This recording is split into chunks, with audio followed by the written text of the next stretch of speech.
People need to understand that sin is sin in the eyes of God. You can't go ahead ending people's lives, hating people just because they have a different sexual orientation from you. I mean, at the end of the day, someone that is committing the sin of fornication and someone that is gay is still both seen as sin in the eyes of God. So why would you hate somebody? Why would you unalive a person just because you believe that person is sinning differently from you? It doesn't make any sense at all. I've tried so hard to understand it.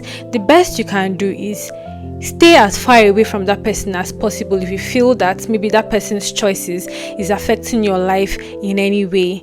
But don't go ahead ending people's lives just because you feel that they are sinners. Who are you to judge? Who the hell are you to judge someone and to end the person's life just because you feel like they are doing something bad? Let he who is without sin be the first to cast a stone. Today we're discussing the very, very sad story of the popular Abuja crossdresser known as Area Mama of Abuja and how she was brutally unalived. Let's get right into the story.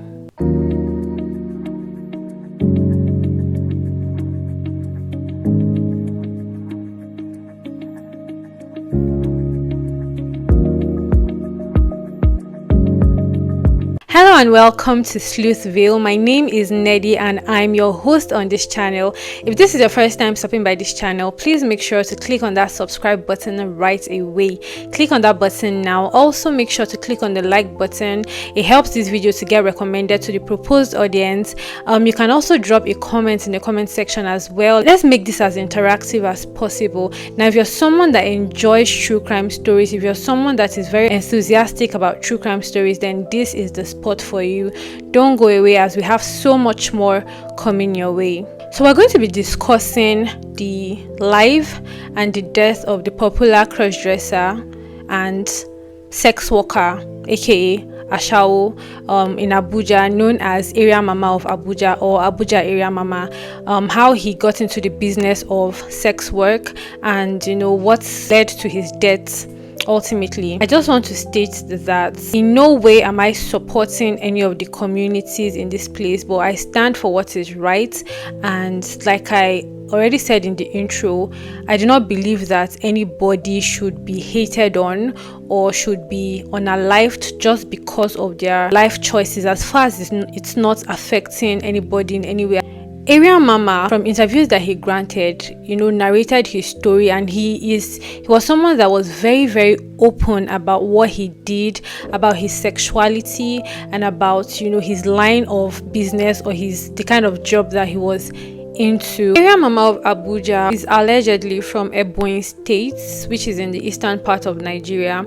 However, he was born and raised in Abuja. His parents were poor, and at times, according to him, they were not able to fend for their children. They were not able to provide 3 square meals for their children, and this ultimately led him into this path that he eventually followed in life.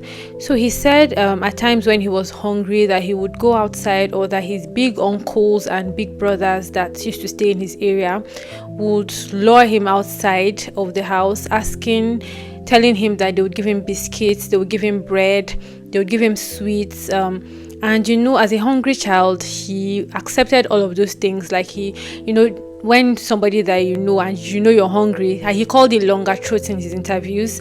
He said that because he was hungry and because he had longer throat, he would accept those biscuits and bread and sweets from these uncles, and when he would collect them, they would say, okay, let's go to my house. And when he followed them to their house, they would start touching him inappropriately.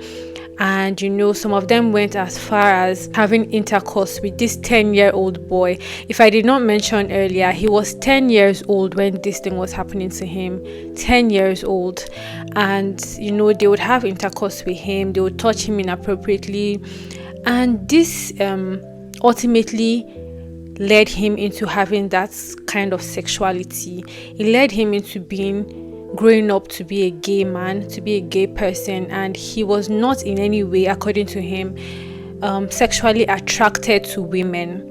He could not perform anything with women. In fact, he said that he had never had intercourse with a woman before, that it was always men. Some guys, that is gay guys in my area, they used to call me sometimes. They will use biscuit and deceive me or bread. They will just be playing with me and be touching me from there. Those kind of things. As he grew older, he began to, express his sexuality. He began to, bring out this feminine part in him, this feminine nature in him.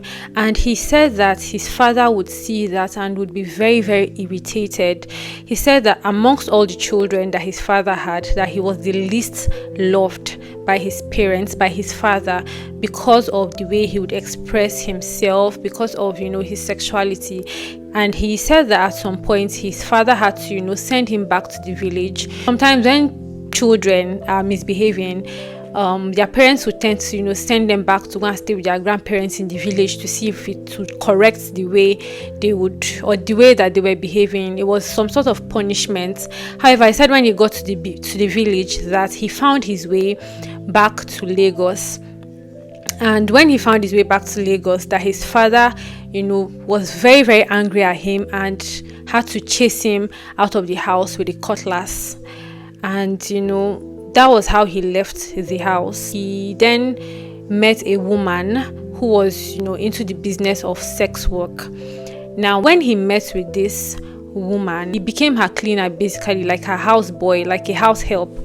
So he would help her clean, he would help her do house chores. He was just helping around the house, and she was paying him stipends here and there. And at some point, his madam noticed that he was noticed his sexuality. And she knew that there were people in that city of Abuja that were into this kind of thing and that were willing to pay a lot of money for, or to meet someone that they could have intercourse with. So she spoke to him about it, and he was open to the idea. As far as he was going to be making money, and his madam became his pimp. She would send him out to meet people, to meet men, and they would have intercourse with him, and they would pay his madam money. And his madam would, he said his madam was not even paying him a lot. She would give him 1,000 naira today, she would give him 1,500 tomorrow.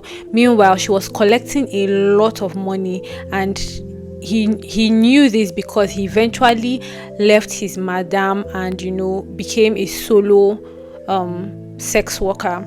So he said he worked with this woman for 4 good years, and he did not make anything out of those years, and he eventually left her, like I said, and became a solo person. He went solo, and then that was when he now knew that there was actually potential in this line of business that he chose to do. Area Mama of Abuja spoke extensively on how he felt about his father and what his father did to him. However, he said that he had already even forgiven his father.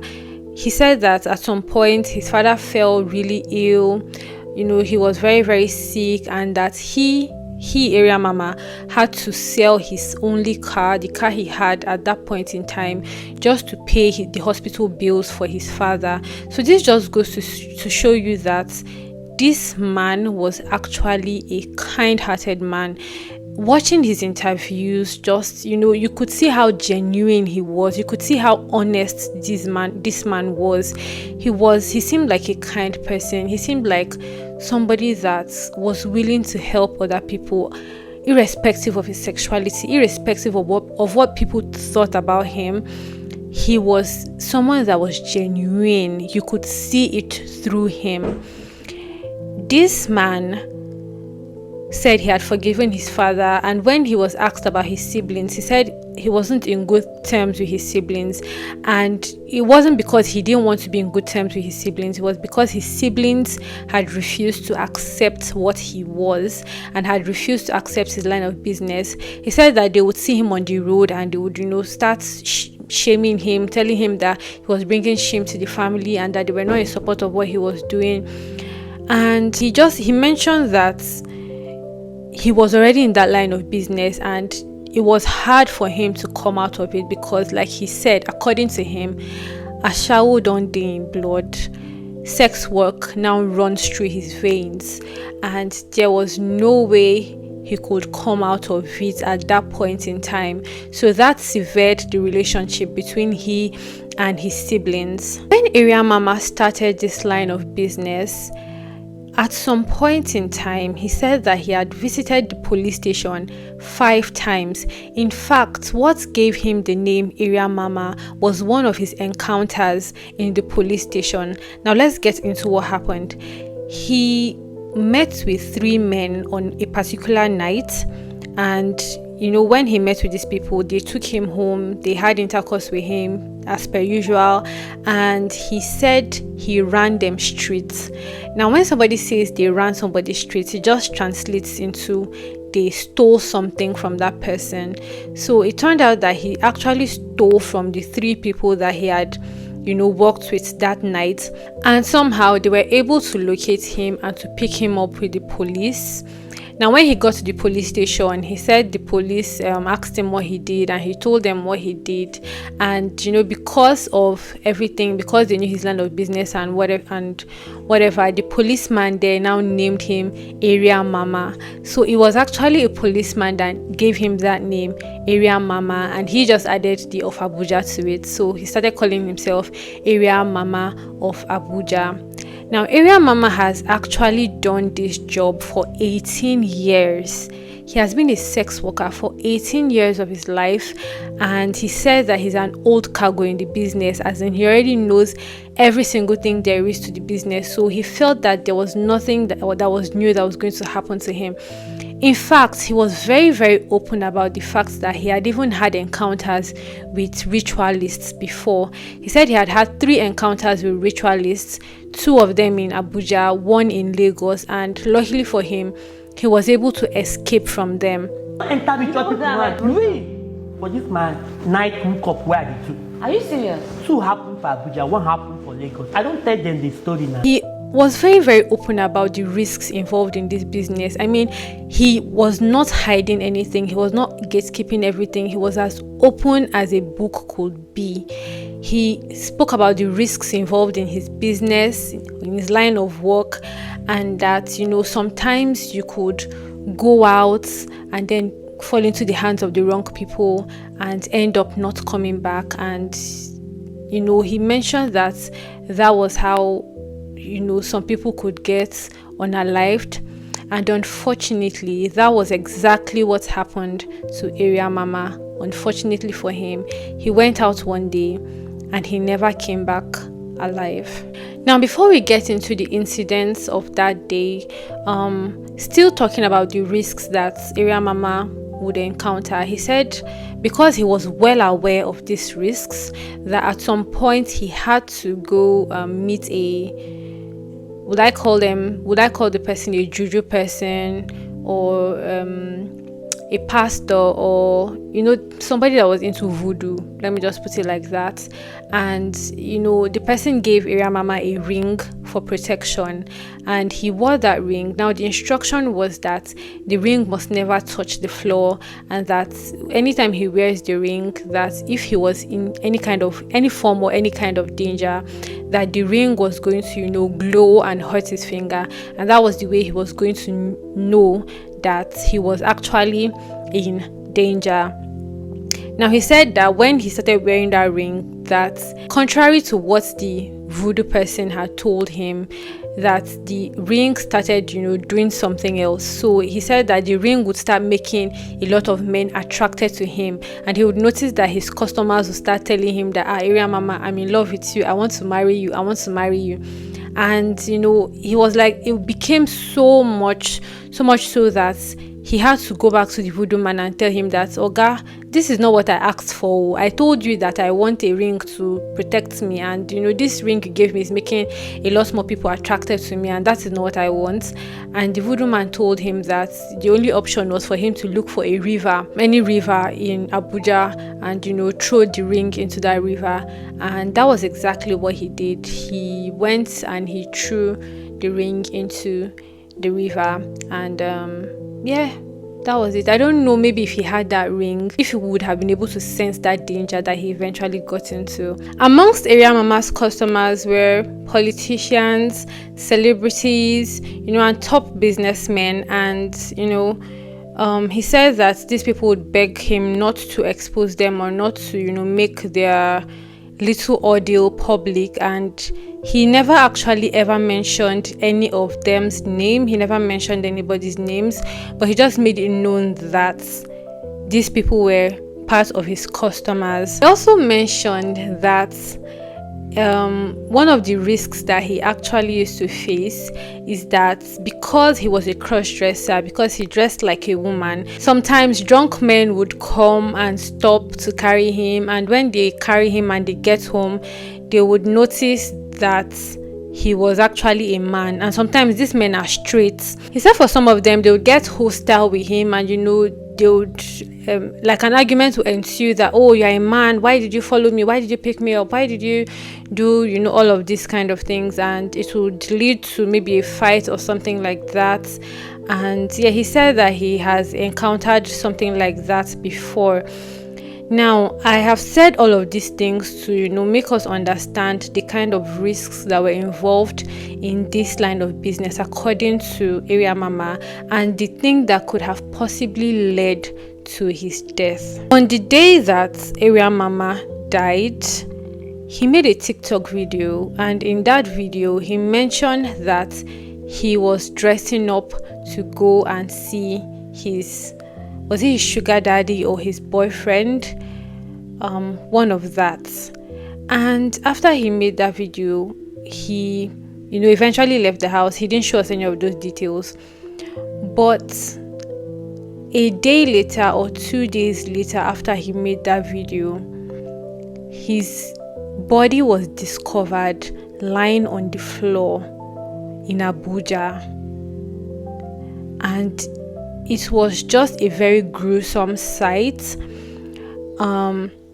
He was said to still be wearing the same dress that he wore on that TikTok video, and it's just really sad that kind of thing happened to him. It's a really, really sad situation. I cannot understand why human beings would decide to take the life of someone that did nothing to them, would decide to take the life of someone that was just trying to make a living for himself. This guy, like I earlier mentioned, was a genuine soul. You could see it through him. You could see it through his interviews. He had a very genuine personality. He was very open about every single thing that he was doing. And he even stated several times that he knew these things were bad. It's not like he did not know. He knew it was bad, but he was way deep into it to come out. And he said, okay, that if he, in one of the interviews that he did, he was like, okay, that if he was able to get to a certain milestone, that he was going to drop the business and, start something afresh for himself, and that he was going to repent, and start going to church and doing all of those good things. But these people ended this guy's life, and he did not get that chance to do every single thing that he mentioned he wanted to do. Let's go into the some of the theories that netizens have, brought out to say caused his death. The first one is that, like he mentioned in one of his interviews, it's possible that someone that was straight carried him in the belief that he was a woman, and on discovering that he was a man, became very, very hostile towards him, and one thing led to the other, and he ended up unaliving this guy and dropping his body on the road. The second theory is that he had earlier mentioned that there were politicians and celebrities and top businessmen that he was friends with, and that he was doing his sex work with. And it's possible that maybe these people felt that one day he was going to let their secrets out to the world, since he already had a TikTok page and he was mentioning these things. Maybe they felt that one day, mistakenly, knowingly or unknowingly, he was going to spill the tea or spill their names, and they decided that no, it was time for this guy to go. And they eventually lured him, because like I mentioned on the TikTok video, he said he was going to see his boyfriend.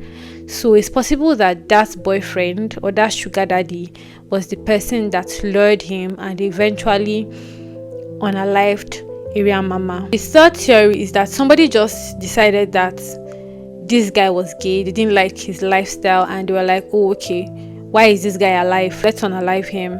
And they ended up cutting his life short.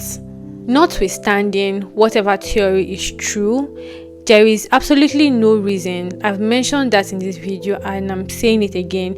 There is absolutely no reason on the surface of this earth to take another man's life.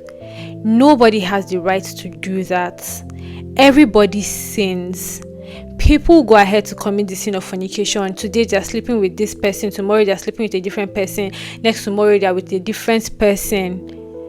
And then somebody else is doing another sin or committing another sin, and because you feel that person is committing a sin that is different from you, or because you feel like that person is committing a greater sin, so therefore the person should be dead and then you should be alive, because the sin of taking another person's life is lesser than the sin of being gay. We need to, as a society, caution ourselves. We need to, as a society, let people live. Now, I'm in no way supporting whatever Area Mama was doing. This is not me supporting what she was doing, because it was bad, and he himself said that he knew what he was doing was bad. But we need to let people live. Everybody's going to die and everybody's going to face their own judgments.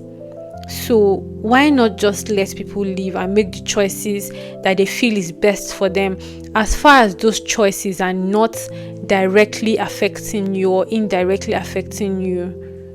And like I said, even if you feel like it's affecting you, go as far away from that person as you can. Don't take another person's life, please. It does not make any sense. Like, this Area Mama's death is actually very, very painful to me. Seeing the fact that I watched his interviews, and it's just sad. It was as if he knew. It was as if somehow he felt that something like that was going to happen to him, and it ended up happening to him. I really, really hope that the authorities are going to look into this case, and that they are going to, at least try to find who committed these heinous acts and bring the person to justice, because it's not fair. It's not fair. He did not get the chance to right his wrongs. He was just a victim of circumstance, someone that was introduced into this thing from when he was 10 years old. Parents, we need to take proper care of our children. We need to look at our children. We need to know everything that goes on in their lives, because this man was introduced to this thing as little as 10 years old, from people that were living around him, from uncles, from brothers. Crazy things are happening. Crazy things are actually happening in this life. Let's take proper care of our children. Let's guide them. Let's be aware of things that are happening around them. Let them be open enough to come and speak to their parents about things that are going on in their lives, because take it or leave it, a lot of children get molested. A lot of children, especially young boys. You might think that it's more for girls, but a lot of young boys get molested. That is the truth. If you call 10 men now and ask them who took their virginity and how did it happen, you would hear stories like it was taken when they were 10 years old by someone way older than them, either man or woman, either male or female, but it's usually somebody that's way older than them that took advantage of them at that young age. We need to pay attention to these things as a society. So that's the sad story of Abuja's Area Mama of Abuja. And I really hope that this is a lesson to someone out there. I really hope that someone out there learns from this, and that someone out there, life is short. If there are things that you need to do, if you need to repent, if you need to do certain things, do them now. Don't wait until tomorrow, because you never can tell what will happen tomorrow. Alright guys, we've come to the end of this video. If you watched this video up until this point, I feel it's only befitting that you give this video a thumbs up and you drop your comments in the comment section below. Don't forget to subscribe to this channel because there's so much more coming your way. Okay, alright, I like to say stay safe and stay informed, and until my next video, bye.